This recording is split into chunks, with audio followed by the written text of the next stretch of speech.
There's a story moving fast online right now, and it's the kind of story that can spike hope, trigger fear, and create a ton of confusion in the same scroll. It shows up in headlines, short clips, and viral posts with dramatic wording like new executive order confirmed, dividend stimulus checks are coming, and seniors will be first in line. If you rely on Social Security, disability benefits, survivor benefits, a pension, or any fixed monthly income, you already know why this matters. You don't get the luxury of treating economic headlines like entertainment. When prices move, your life moves with them. When rumors spread, they can cause real stress, especially when they involve money, benefits, and the systems you depend on. So let's slow everything down and handle this like a real news breakdown. No hype, no wish casting, no panic, just a clear map of what people are claiming, what has actually been acknowledged, what is not confirmed, and what practical steps make sense right now, especially for seniors and fixed income households.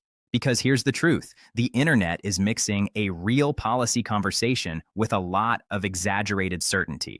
And when that happens, the people who can least afford confusion end up carrying the anxiety.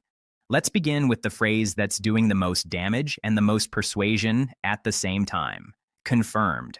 When a post says confirmed executive order, many viewers instantly translate that into money is approved, checks are ready, deposits are scheduled. That leap is exactly where the misunderstanding starts. A policy directive or framework can be documented and real without any payment being locked in. A direction can exist without a distribution plan.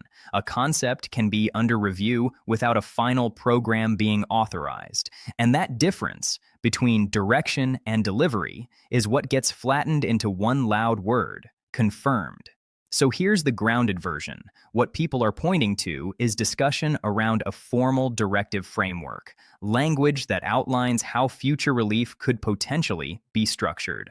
That kind of action can signal a political and economic direction. It can instruct agencies to explore mechanisms. It can open doors for planning. But it is not the same thing as a finalized payment amount, a finalized eligibility list, a deposit date, or an operational rollout. And if someone is presenting it as checks are already on the way, that is not a confirmation, it's a shortcut. Now let's talk about the second phrase you keep seeing: dividend stimulus checks. That wording is catchy, and it sounds familiar because people remember traditional stimulus checks from past programs. But dividend-style relief is being framed differently from the classic emergency stimulus model. A stimulus check, traditionally, has often been a rapid injection of cash into households during a crisis, commonly funded through large-scale government spending and borrowing. That doesn't automatically make it bad. It's just a different approach. The dividend-style idea, as it's being described, tries to present relief as something tied to gains and savings, rather than purely to new borrowing. In plain language, the concept suggests that if certain national revenue streams increase, if domestic investment returns improve, if certain cost savings are achieved, then some portion of those gains could potentially be redistributed as a payout. That payout gets labeled dividend style because the language is borrowing from a concept people recognize: money paid out from profits or savings. And the sources people keep mentioning in connection with this idea include themes like gains from domestic production, energy development, tariff-related revenue, and federal budget efficiencies or cost savings. Now, it's important to be careful here. People online may treat those words like a guarantee. They're not a guarantee. They're categories being discussed in a policy direction framework. They represent a theory of funding and structure. They are not proof of an approved distribution. But this difference matters.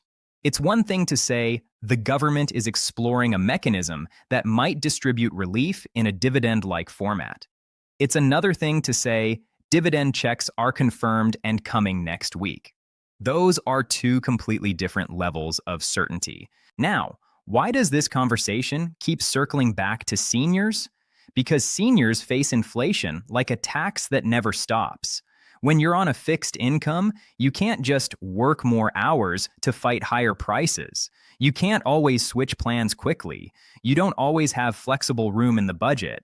And the costs that often rise fastest, healthcare, insurance, utilities, and essential groceries, are the same categories that seniors can't easily cut without sacrificing quality of life. There's also the timing problem that frustrates millions of retirees. Cost of living adjustments can help, but they don't always match the reality seniors feel at the checkout counter.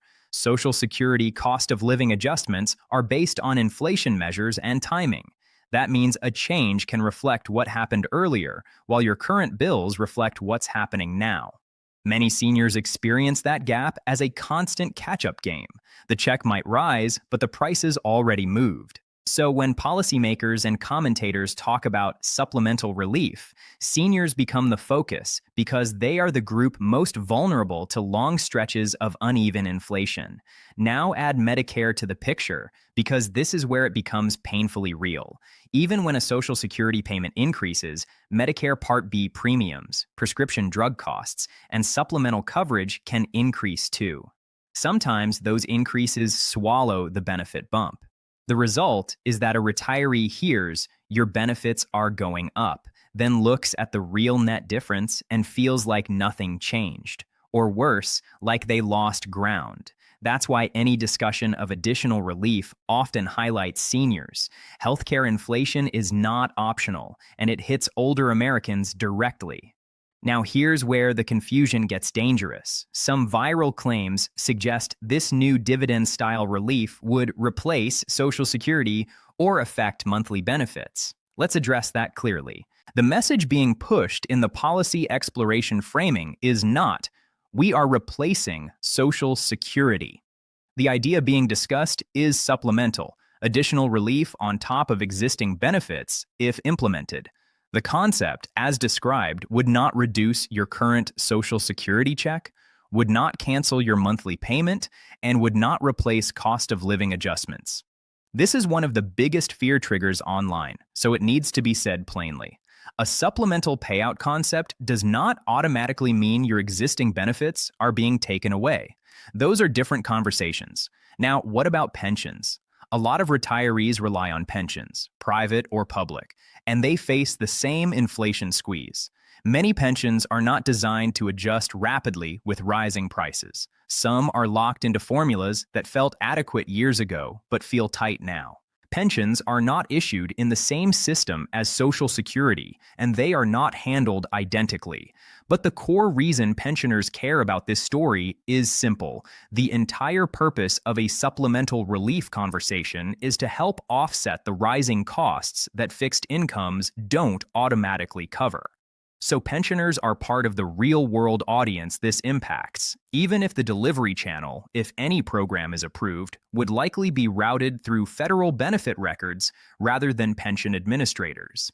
Now, let's pivot to the most important segment of this report, the difference between acknowledged and announced. Because this is where social media thrives. It takes a legitimate policy direction and edits out the parts that say, under review, exploring, possible, framework, and pending. Then it replaces them with confirmed, approved, guaranteed, and coming. So let's break this down in plain terms. What has been talked about as acknowledged in this storyline? A policy direction that explores dividend-style relief mechanisms, a concept of tying relief to revenue, investment returns, and cost savings rather than purely borrowing-based stimulus. The idea that seniors and existing benefit recipients would be considered important because their records are already established. What has not been confirmed in any reliable, final way within the viral claims. The payment amount. The final list of who qualifies, whether it would be one payment or multiple, when deposits would occur, the final legal mechanism, the final tax treatment, the final rules for how it interacts with means-tested programs. That last part, means-tested programs, matters a lot Many seniors and disabled Americans receive additional assistance like SSI, Medicaid, housing support, or other aid that can be sensitive to income and assets. So, a very practical question comes up immediately. If I receive any kind of extra payment, could it affect my eligibility? Final rules matter here, and as of the situation described in the viral narrative, final rules have not been released. However, there is a historical pattern worth knowing. Many relief payments in the past were structured so they would not count against certain program calculations for a period of time. That kind of approach is often used to prevent temporary relief from triggering permanent harm. But often used is not the same thing as guaranteed. The only safe position is this: until official rules are published, treat any claims about how it affects SSI Medicaid housing as unconfirmed. Now, taxes, another major concern. Retirees hear payment and immediately think, is this taxable income? Will it raise my taxes? Will it change my bracket? Will it create a surprise bill? Again, final guidance has not been issued in the viral narrative. But the early language being attributed to this concept suggests an intention to treat any payout more like economic relief credits or disaster-style relief rather than taxable wages. If that approach is adopted, it could mean the payout is designed not to raise tax burdens for seniors. But the rule remains the same. Until official guidance is released, nobody can honestly promise you the tax outcome as a fact. Any source claiming it's 100% tax-free without official documentation is getting ahead of reality. Now, delivery method. How would money even reach people if something were approved? The most straightforward approach, if relief were authorized, would be direct deposit to the same accounts used for Social Security and federal benefit distribution. That method is fast, reduces paperwork, and lowers the chance of fraud. For people who still receive paper checks, alternate delivery would be necessary to avoid excluding anyone. And notice what that implies. The more a system relies on existing benefit records, the more important it becomes that those records are accurate. This is not speculation. It's a practical lesson from history. Many people who were eligible for past payments faced delays because of outdated bank details, old addresses, mismatched records, or administrative confusion. That's not a political opinion. It's just what happens in large systems. So if there is one useful thing seniors can do without waiting on rumors, it's this: make sure your information is current with the systems that pay you. Now let's address the why it takes time question, because that's where frustration can become vulnerability. A policy direction can be fast. Implementation is not. Even if a directive exists, turning it into payments requires designing eligibility rules, building fraud prevention, coordinating across agencies, ensuring budget feasibility, passing legal and operational checks, and programming distribution systems. If that process is rushed, mistakes happen. And when mistakes happen, the people who rely on monthly benefits are the people who feel it hardest. A delayed payment might be an inconvenience to some. For a retiree on a fixed income, it can be a crisis. So the slow pace, while frustrating, often reflects the reality that payment systems must be built carefully. Now, there's a side of this story that is not getting enough attention: scammers. Anytime the words stimulus, government checks, or payments are coming start trending, scammers treat it like an invitation. And seniors are their favorite targets. The scam patterns are predictable. A text claiming you must verify your deposit. A call pretending to be an official. A message with a link that looks legitimate. A demand for a processing fee. A threat that you'll lose money if you don't act immediately. Here's the rule that protects you. The federal government does not charge you a fee to send you benefits, and it does not require you to hand over sensitive information through unsolicited calls or random messages. If anyone asks for your Social Security number, banking login, OTP code, or payment card information to release your money, stop. That is not a real process. That is a trap. Now let's talk about expectations, because expectations are where people get hurt. Some viewers see the words dividend checks and immediately start mentally spending money that hasn't been approved. Others see the same words and panic that their benefits are being changed. Both reactions come from the same problem: uncertainty plus emotional headlines. The safest and most realistic approach is this: do not build your budget around money that is not officially scheduled, and do not let fear push you into hasty decisions based on unverified claims. Hope is allowed. Preparation is smart, but financial planning must be based on confirmed facts, not viral confidence. Now, another question that keeps popping up: could dividend-style relief happen more than once? The way the concept is described, it is designed to be flexible, expanding or shrinking based on economic conditions, revenue, and cost savings. That means it might not be structured as a one-time emergency payment, but it also means it's not guaranteed on a fixed schedule either. A dividend approach is often described as performance-tied. If performance is lower, payouts shrink. If gains are higher, payouts expand. That's the theory. But again, theory is not a schedule. This brings us to a critical reality about how government action works. Executive direction does not exist alone. Even when an executive branch sets priorities, implementation touches Congress, agencies, and practical feasibility. Programs live or die on details: funding, rules, legal authority, administrative capacity, and political alignment. That's why you can see multiple narratives about the same topic. One side sells the best-case scenario, another side sells the worst-case scenario, and both make money from your attention. But real news analysis stays grounded. What is documented? What is officially announced? What is still being evaluated? What are the risks and practical steps? So here are the practical steps that help seniors right now, steps that don't depend on rumors. Step 1. Protect your records. If your benefits come via direct deposit, keep your banking information accurate. If you receive mail checks, keep your address accurate. If you recently changed banks, moved, or updated personal details, make sure the systems connected to your benefits reflect that change. Step 2. Protect your identity.